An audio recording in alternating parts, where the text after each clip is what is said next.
पूरग्रस्त शेतकऱ्यांसाठी आता ऊस उत्पादकांकडून पैसे घेण्याचा निर्णय राज्य सरकारने घेतलेला आहे। राज्य सरकारला आम्हाला सांगायचं आहे की जशी पूरग्रस्तांची अवस्था वाईट आहे तशीच ऊस उत्पादकांची सुद्धा अवस्था वाईटच आहे, लक्षात ठेवा।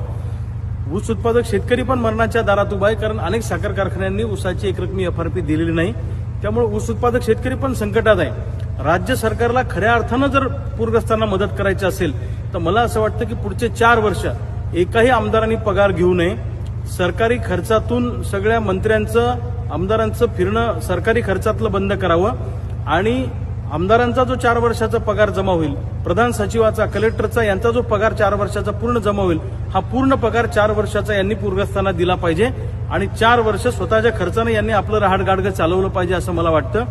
मुख्यमंत्री महोदय त्यांनी एक फेरी जर मुंबईतून मारली तर करोडो अब्ज रुपये मुंबईत जमा होऊ शकतात, लक्षात ठेवा, आणि पूरग्रस्तांसाठी मोठा निधी उभा होऊ शकतो। इतर प्रकल्पांना